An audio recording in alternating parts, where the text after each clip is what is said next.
என்னிடத்தில் பதிவு செய்திருந்த ஒருவர் ஹையரிங் மேனேஜரில் அதிக தகுதி என்று கூறி நிராகரிக்கப்பட்டார். நான் ஹையரிங் மேனேஜரிடம் பேசிய பொழுது அவர்கள் ஏற்ற திறன் இருக்கிறது, ஆனால் எங்களுக்கு தேவையானதை விட அதிக தகுதி இருக்கிறது, அதற்காக மற்றவர்களை எல்லாம் இன்டர்வியூ செய்துவிட்டு பார்க்கலாம் என்று நினைக்கிறோம் என்றனர்.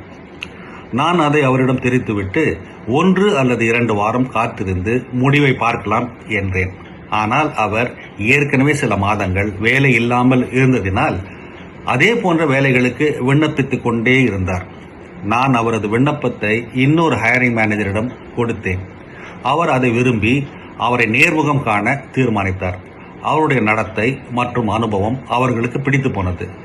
என்னிடம் அவர் எதிர்பார்க்கும் ஊதியம் நாங்கள் கொடுப்பதற்குள்ளாக இருந்தால் அவருக்கு வேலை கொடுத்து விடலாம் என்றனர். நான் அவருடைய எதிர்பார்ப்பு இதற்குள் தான் இருக்கிறது என்று உறுதி செய்தேன்.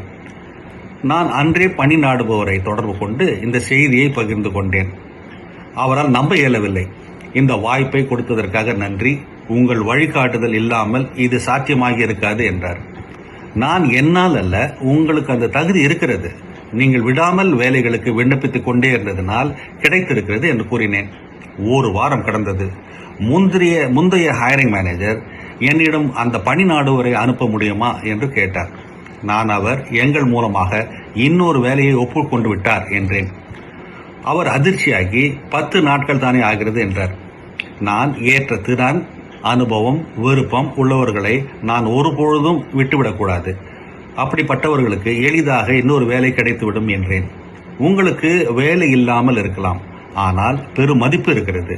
யாரும் உங்களுக்கு அதிக தகுதி இல்லை என்றால் குறைந்த தகுதி என்று தீர்மானிக்க இடம் கொடுத்து விடாதீர்கள். விட்டுவிடாதிருங்கள், சந்தேகப்படாதிருங்கள்.